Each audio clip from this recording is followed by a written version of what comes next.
I heard on a radio program this morning, I heard a whole show segment about how the federal government, specifically, I believe the Food and Drug Administration, the FDA, is preparing to really crack down on doctors who are prescribing opiates. Now, as a talk show host and a person who's, working in the industry that was basically founded by Rush Limbaugh, I feel that all of us talk show hosts have a certain duty to defend opiates. And to the best of my knowledge, and I'm not making this up, to the best of my knowledge, the main side effect of long-term use of opiates, outside of constipation, I guess that's one of the other side effects, but the main side effect of long-term use of opiates is addiction. And this was what the FDA said they were so concerned about, and so they're going to start cracking down on people who are taking opiates for pain, Vicodin, oxycodone, OxyContin, whatever. I don't know all the names of them. Dilaudid, Demerol. There's a whole long list. But anyhow, they're going to start cracking down on these doctors that are passing out these pain pills and on the patients who are using them. And there's a lot of people, millions of people apparently, who are in chronic pain in the United States who are quite freaked out because the opiates keep the chronic pain at bay.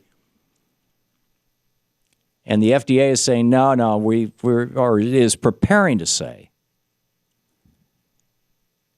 we only want these kinds of drugs, these drugs that have addiction potential, to be prescribed for people who are about to die, who are experiencing end-stage cancer levels of pain. And plus, they're going to die, so it doesn't matter if they're addicted anyway. I'm addicted to food. I mean, it's and water. It's even worse than an addiction because if I go more than a month or so without food, more than a week or so without water, I don't just go through withdrawal, I die. I'm confused about this. There is a study, a new Swedish study came out from Lund University. It's published in the American Journal of Clinical Nutrition that says that if you drink, now this is an epidemiological study, they did an analysis of this. If you drink 1 can of soda pop every day and you're a man, your risk of prostate cancer goes up 40%. They even identified one of the chemicals. It's called 4-methylimidazole. I'm sure I'm saying that wrong. It is, the label on the can says caramel coloring. It's a known animal carcinogen, according to an article by Scott Thill on Alternet today. The headline, "Say It Ain't So, a can of soda a day can increase the risk of cancer for men by 40%. Now, I could be wrong. But to the best of my knowledge, being addicted to opiates doesn't cause cancer. Now, maybe there's some other incredible downside. But I'm wondering why are we going after narcotic drugs and we're not going after carcinogens? Could it be that the soda industry is like one of the most powerful forces on earth? And the pharmaceutical industry knows that, there's real pain and real people with real pain, and it's not going to be too big a bite out of their butts if they lose a few customers. It just seems to me like a classic case. Which is more dangerous, Pepsi or Coke, as in cocaine?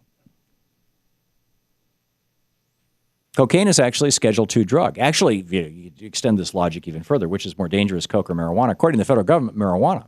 It's a Schedule I drug, which means that there's no medicinal value whatsoever. Cocaine is a Schedule II, which means that there's medicinal value.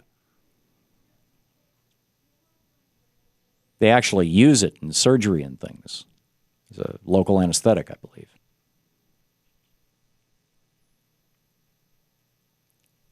But I think back, heroin was a cough syrup that was manufactured by Bayer, as they say it in Germany, where the company is based, or Bayer, we call it in the United States.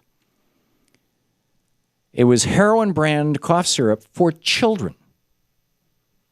In the 19-teens, they came out with it. You can find pictures on the internets of the original bottle with a nice little label and the ads that ran in the magazines. The child has the cough. Buy heroin cough syrup. Heroin brand cough syrup. Lydia Pinkham's tonic was a big deal in the 1700s, the 1800s in the United States. It contained opium. And women all across America chugged this stuff down every day for their entire lives. Grew to old age and died. Coca-Cola. Why do you think it was called Coca-Cola? It had cocaine in it. And, for 150, 200 years, 150 years more or less, our country got along just fine without any of this drug hysteria. And at the same time that, the illegal drugs or clamping down on narcotics. And at the same time, we increasingly took the position that it is actually the role of the government to protect people from predatory companies that would sell them products that cause cancer or death or harm. Whether it was contaminated food, it was originally called the Pure Food and Drug Administration.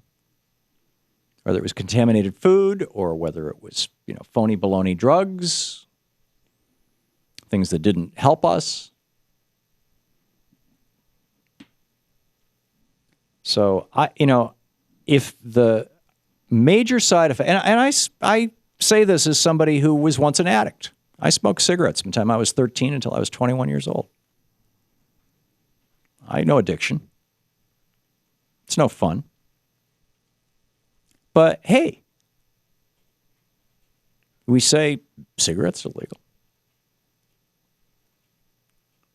And they are 5 times more addictive than heroin. Go back and look at the studies.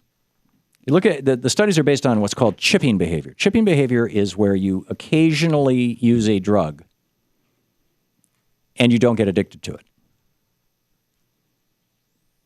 And the fewer the number of people who can chip something, the more addictive it is. So the number of people who chip pot, very high. A lot of people use it occasionally and never, get it. Very few people get addicted or habituated or whatever to pot. Cocaine, it's a little harder. It's easier to get addicted or habituated. Methamphetamine, it gets even worse. And we're giving that to our kids.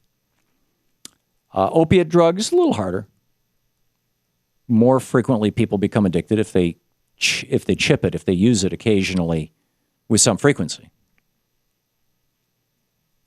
Nicotine, 5 times more people, 500% fewer people can chip nicotine than any other drug.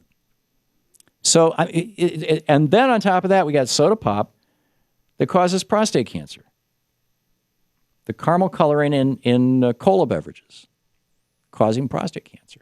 It's like, where are our priorities? So just, a little digression there. I don't know if this is a topic that you would have an opinion on or any experience with, and I would be in particular interested to hear from anybody who knows of any side effects to long-term use of narcotics and opiates other than addiction and constipation. But it seems to me like, we're just spending too much time in the wrong places.